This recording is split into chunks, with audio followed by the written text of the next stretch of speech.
ఈ నెల 20వ తారీఖున సుప్రీంకోర్టు ఉండవల్లి అరుణ్ కుమార్ గారు మార్గదర్శి ఫైనాన్స్ మీద వేసినటువంటి స్పెషల్ లీవ్ పిటిషన్ ని డిస్మిస్ చేయడం జరిగింది. ఆ డిస్మిస్ చేసిన తర్వాత బహుశా రామోజీరావు గారు నిజానికి దివంగతులయ్యారు. ఆయన గురించి వేసినటువంటి పిటిషన్ ఆయన మరణానంతరం డిస్మిస్ అయింది. ఈ సందర్భంగా ఆయన గురించి విమర్శ చేయటం అనేది బాధాకరమైనటువంటి అంశంగా నేను భావిస్తున్నాను. ఎందుకంటే మరణించిన వ్యక్తి గురించి మాట్లాడవలసి రావడం అనేది కొంత బాధ కలిగించేటటువంటి అంశం. అయినా అనివార్య పరిస్థితుల్లో ఆయన గురించి మాట్లాడవలసినటువంటి పరిస్థితి ఏర్పడింది. కారణం ఏంటంటే ఎప్పుడైతే 20వ తారీఖున సుప్రీంకోర్టులో పిటిషన్ ని డిస్మిస్ చేశారో ఆ తర్వాత ఆయన పత్రిక, ఆయనతో పాటు ఎల్లో మీడియా, ఇంతే కాకుండా తెలుగుదేశం పార్టీకి ఊడిగం చేస్తున్నటువంటి అనేకమైనటువంటి యూట్యూబ్ ఛానల్స్ విచిత్రమైన కథనాలు చెప్పేటటువంటి ప్రయత్నం చేశాయి. దానిలో ఏంటంటే ఆయన కడిగిన ముత్యంలా వచ్చాడని, రాపడిన వజ్రమని,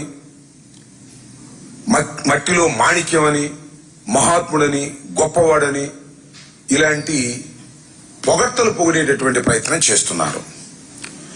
దానితో పాటు అసలు నాకు అనుమానం, నారా చంద్రబాబు నాయుడు గారు ఈయన మహాత్ముడు, ప్రతి ఊర్లో కూడా ఆయన విగ్రహాలు పెట్టాలని చెప్పినా చెప్తాడు. ఎందుకంటే ఆయన మరణానంతరం ఆయన సంస్మరణ దినోత్సవానికి 12 కోట్లు ఆంధ్రప్రదేశ్ ప్రభుత్వం యొక్క ఖజానా నుంచి ఖర్చు పెట్టి చేసినటువంటి వ్యక్తి నారా చంద్రబాబు నాయుడు గారు. ఈ నేపథ్యంలో నారా చంద్రబాబు నాయుడు గారు చెప్పేటటువంటి ప్రయత్నం, కొన్ని యూట్యూబ్ ఛానల్ చెప్పేటటువంటి ప్రయత్నం, ఎల్లో మీడియా ప్రచారం చేసే ప్రయత్నాలకు భిన్నంగా వాస్తవాలను ప్రజల ముందు పెట్టాలి వైఎస్ఆర్ కాంగ్రెస్ పార్టీ తరపున అనే ఉద్దేశంతో నేను మీ ద్వారా ప్రజలకు కొన్ని వాస్తవాలు చెప్పాలనే ఉద్దేశంతో ఈ ప్రయత్నం చేస్తున్నాను. చంద్రబాబు నాయుడు గారుకి చాలా సన్నిహితంగా ఉండే వ్యక్తి రామోజీరావు గారు.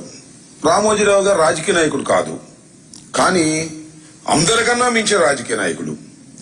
రామోజీరావు గారు తెలుగుదేశం కాదు, కానీ తెలుగుదేశాన్ని నడిపించేటటువంటి ఒక మహత్తరమైన శక్తి కలిగినటువంటి వ్యక్తి.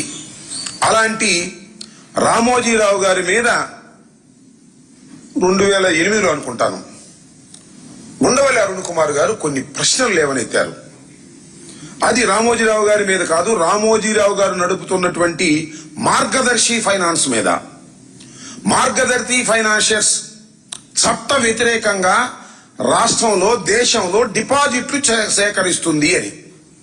ఆ తరువాత 2008లో అప్పుడున్న ప్రభుత్వం విచారణ జరిపి ఆయన మీద కేసు కూడా రిజిస్టర్ చేశారు. చట్ట వ్యతిరేకంగా RBI 45S సెక్షన్ ప్రకారం మార్గదర్శి ఫైనాన్స్ చేస్తున్నది క్రిమినల్ నేరము, ఇలా వసూలు చేయకూడదు అని కేసు కూడా రిజిస్టర్ చేశారు. దాని గురించి కొన్ని మాటలు ఇక్కడ చెప్పాలి. అదేమిటంటే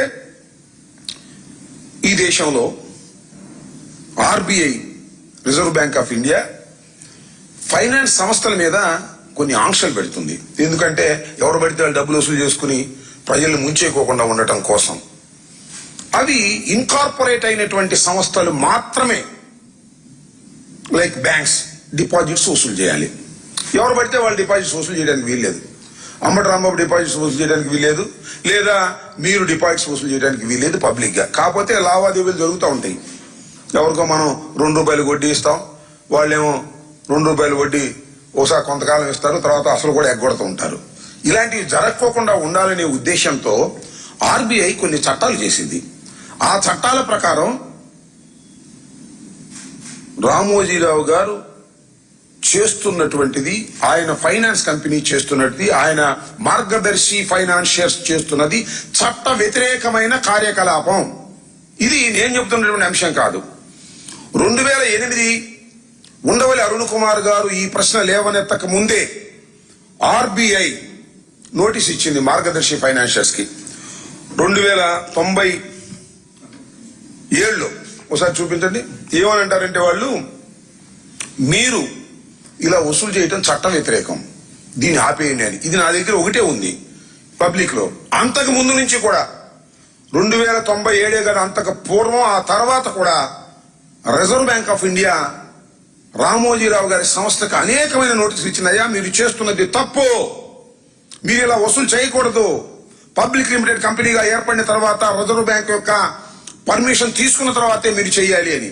ఎందుకు రామోజీరావు గారు చేయకూడదంటే, ఆయన హెచ్యుఎఫ్ మీద కలెక్ట్ చేస్తున్నాడు. హెచ్యుఎఫ్ అంటే హిందూ అన్డివైడెడ్ ఫ్యామిలీ పేరుతో ఎంత వసూలు చేశాడో తెలుసా మీకు?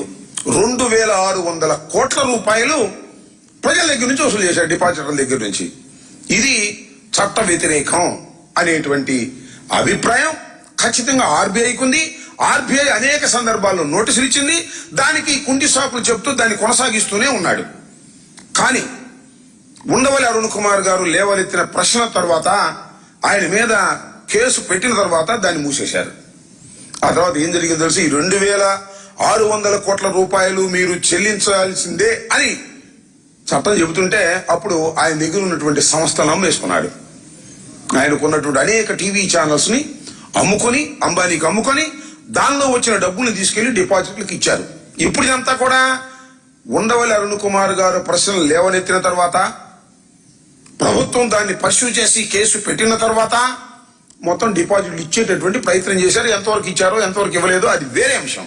ఇక్కడ నేను చెప్పదలుచుకున్నది ఏమిటంటే, గౌరవనీయులు దివంగతులు అయినటువంటి రామోజీరావు గారి ఫైనాన్స్ సంస్థ చట్ట వ్యతిరేకంగా చాలా కాలం ప్రజల దగ్గర నుంచి డబ్బులు వసూలు చేసేటటువంటి కార్యక్రమం చేసింది. ఇది నేరపూరితమైనది. అందుకే చాలా సందర్భాల్లో మేము చెప్పాం, ఆయన సజీవంగా ఉన్నప్పుడు is a white collar criminal, ఆర్థిక నేరగాడు. ఆర్థిక నేరాలు చేసి అనేకమైన నేరాలకు పాల్పడి 1,00,000 కోట్ల రాజ్యాన్ని, సామ్రాజ్యాన్ని ఏర్పరచుకున్నటువంటి వ్యక్తి, ప్రభుత్వాలకు అండగా ఉండి ప్రభుత్వాల దగ్గర నుంచి అండ తీసుకుని అనేది ఇవాళ మేము చెబుతున్నటువంటి అంశం కాదు, అనేక సందర్భాల్లో మేము ఆరోపించినటువంటి అంశాలు. ఇక్కడ అసలు విషయానికి వస్తే, కేసు పెట్టిన తర్వాత ఆయన అమ్మేసుకుని డిపాజిట్లు చెల్లించేశాం అన్నారు. కొంతమంది డిపాజిట్లు ఎవరో తీసుకోకపోతే అవన్నీ ఎస్క్రో అకౌంట్లో వేశామని కూడా చెప్పారు. అయితే దీనిలో గమనించవలసినటువంటి అంశం ఏంటంటే, 2018లో ఈ కేసును హైకోర్టు, హైదరాబాద్ లో ఉన్నటువంటి హైకోర్టు, మన ఉమ్మడి రాష్ట్రంగా ఉన్నటువంటి హైకోర్టు, నెక్స్ట్ రోజుని 2 హైకోర్ట్స్ గా విభజించబడుతున్నటువంటి తరుణంలో రామోజీరావు గారు ఒక పిటిషన్ వేసుకున్నారు.